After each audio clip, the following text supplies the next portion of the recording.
In the annals of history, few figures echo with the same resonance as Alexander the Great. A man who, at a mere 32 years of age, carved an empire stretching from Greece to India. His conquests are often depicted in heroic and glittering terms. Yet, the chapters of his journey in India are filled with intrigue and often overshadowed by his legendary battles in more familiar landscapes. But the true story of Alexander's conquest in India is not just a tale of military might. It is rich with cultural exchanges, unexpected challenges, and the unraveling of his own legend. Imagine, for a moment, the scene: the burning sun of the Indian subcontinent beating down on an army that had traveled thousands of miles, crossing treacherous terrains and encountering diverse cultures.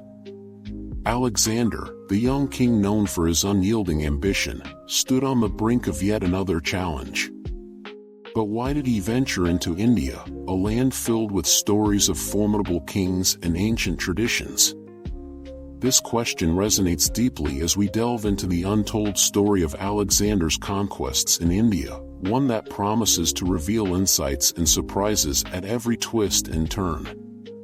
You might be wondering how a figure so entrenched in Western history could be so profoundly affected by an Eastern land.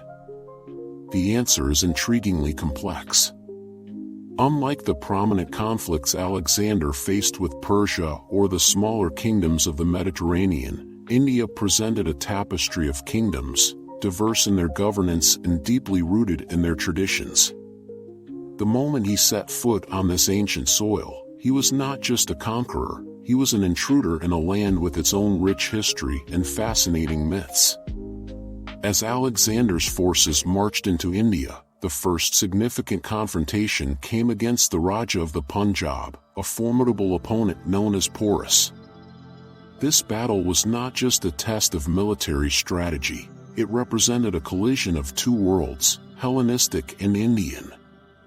The shockwaves of this clash resonated across the landscape.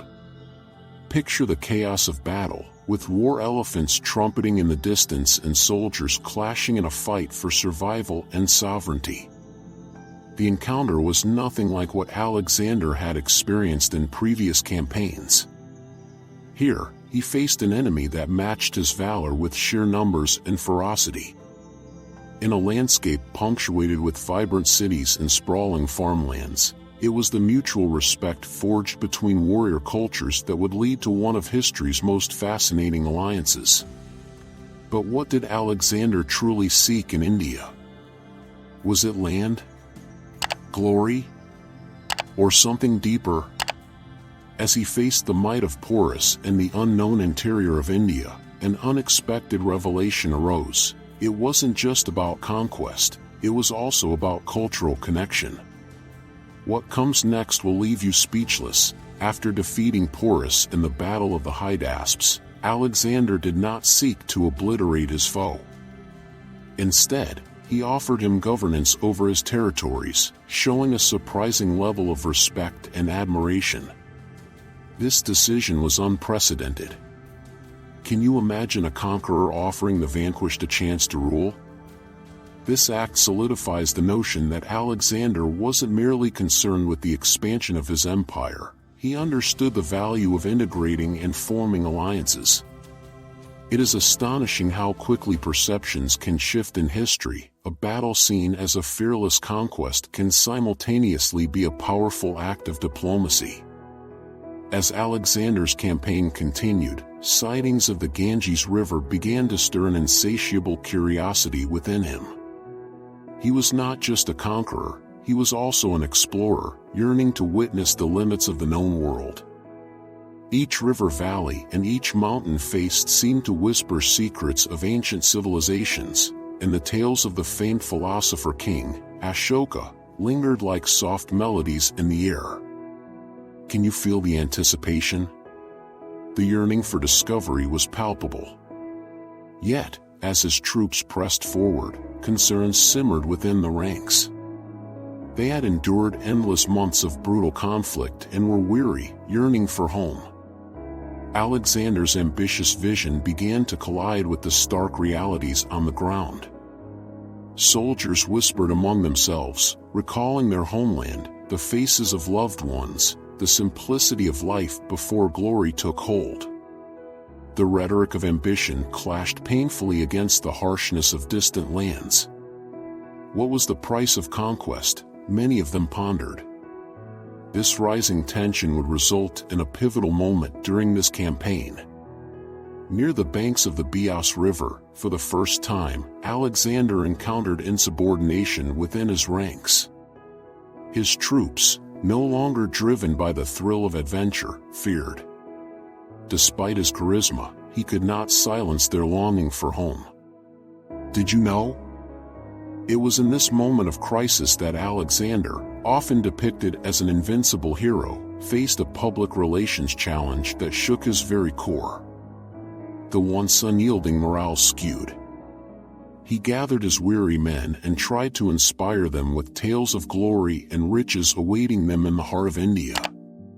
Yet, when faced with immense and formidable opulence, these men began to question the very foundations upon which their loyalty rested. Consider this: how often do we see the myth of invulnerability fleeting in the face of human emotion? Ultimately, Alexander's ambition would prove significantly more nuanced, a desire not only to conquer but to understand. This realization emerged as his forces shifted from outright conquest to attempts at settlement. He engaged tribes, built cities, and welcomed local customs. He sought to marry the elements of Greek and Indian cultures, blending ideas in a melting pot of thought and philosophy. Herein lies the unexpected twist: as much as he set out to change the landscape, he was also profoundly influenced by it. Isn't it fascinating how the act of conquest can lead to the reshaping of one's identity? Alexander began to see the wisdom in local customs, echoing the distinct habits and traits of the Indian people in his own governance style. His mingling with local people is a testament to his adaptability and growth.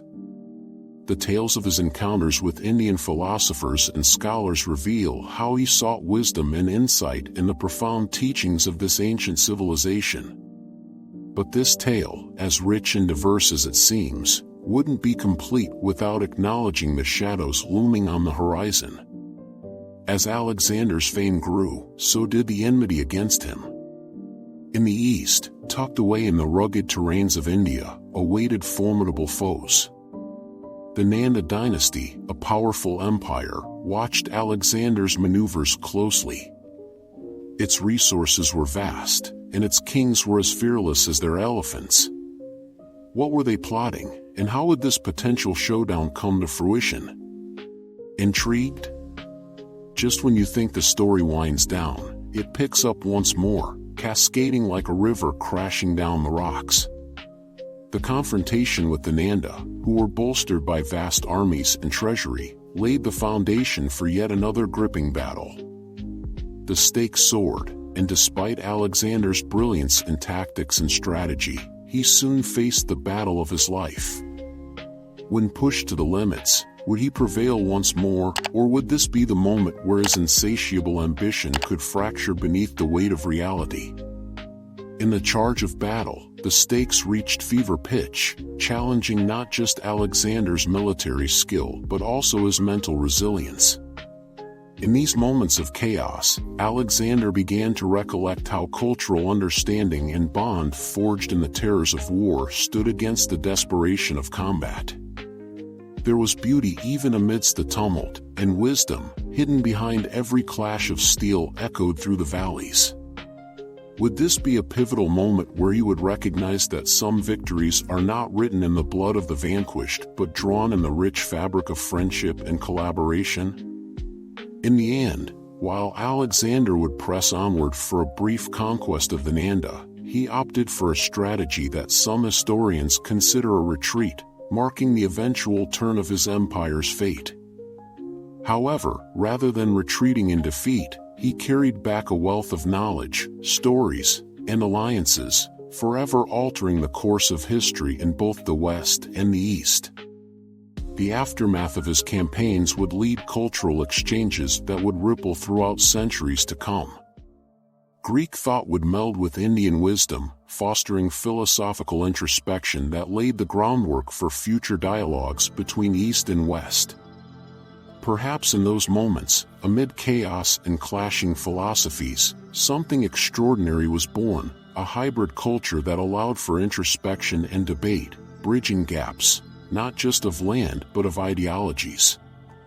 As we reach the conclusion of Alexander's untold story in India, we are left with a deep appreciation for the complexity of this legend. He ventured into the unknown seeking glory but emerged not only with conquests but with insights that transcended mere territorial gains.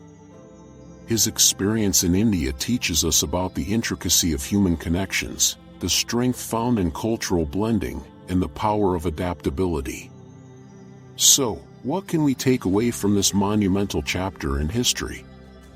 The story of Alexander the Great's conquest in India is not just a chronicle of battles and ambition but a vivid illustration of human endurance, wit, and cultural intertwining. It reminds us that true valor lies not in the pursuit of power alone but in harnessing the strength of understanding and respect for one another.